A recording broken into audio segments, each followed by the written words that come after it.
இப்ப என்ன ஆச்சு பாத்தியா?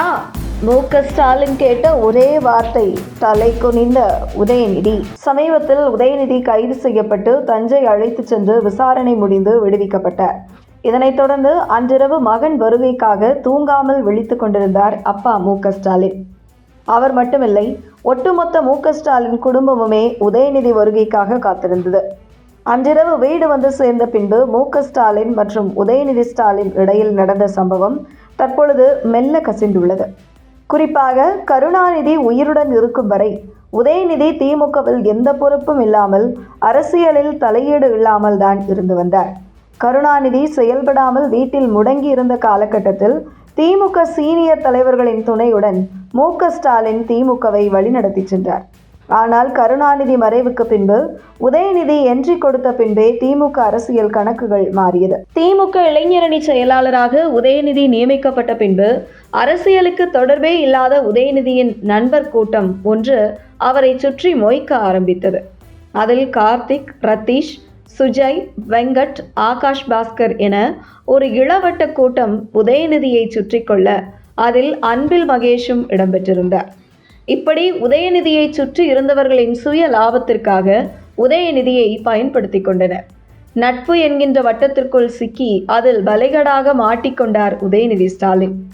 கட்சியில் சீனியர்கள் ஓரம் கட்டப்பட வேண்டும், இளைஞர்களுக்கு வாய்ப்பு கொடுக்க வேண்டும், அதில் உதயநிதிக்கு விசுவாசமாக இருக்கக்கூடியவர்களுக்கு சீட் வழங்க வேண்டும் என உதயநிதியை முன்னிறுத்தி பின்னால் இருந்து செயல்பட்டது உதயநிதி நட்பு வட்டம்.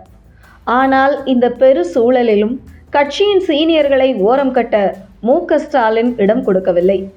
ஒரு கட்டத்தில் உதயநிதியுடன் இருக்கும் நெருக்கத்தை பயன்படுத்தி கொண்டு இளைஞரணி தரப்பினர் சீனியர்களுக்கு எதிராக அரசியல் செய்ய திமுகவில் சீனியர் வர்சஸ் இளைஞர்கள் என்று கோஷ்டி உருவானது.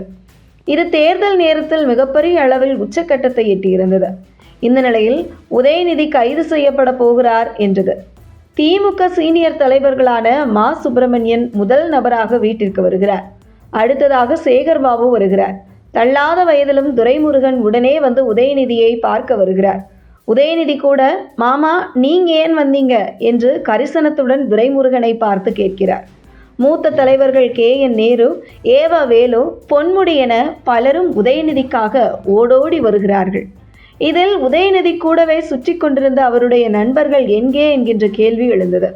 இந்த நிலையில் உதயநிதி விடுதலை செய்யப்பட்டு வீட்டிற்கு வந்த பின்பு ஸ்டாலின் அவரை பார்த்து, நீ துணை முதல்வராக இருந்தபோது உன்னை சுற்றி இருந்தவர்கள் எங்கே?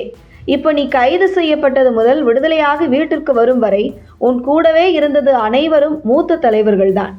மூத்த தலைவர்களை அருகில் வைத்துக்கொள். அரசியலில் அடுத்த கட்டத்திற்கு செல். இதை ஒரு பாடமாக ஏற்றுக்கொள். பலமுறை ஆட்சியில் இருக்கும்போது நீ நினைத்தது போன்று மூத்த தலைவர்கள் ஓரம் கட்டப்பட்டிருந்தால் நாம் தற்பொழுது எதிர்க்கட்சியாக கூட இருந்திருக்க மாட்டோம் என ஸ்டாலின் தெரிவிக்க, தலையை குனிந்தபடியே நீங்கள் சொல்வது சரிதான் என்று பதில் கொடுத்திருக்கிறார் உதயநிதி ஸ்டாலின் என்கின்ற தகவல் வெளியாகியுள்ளது.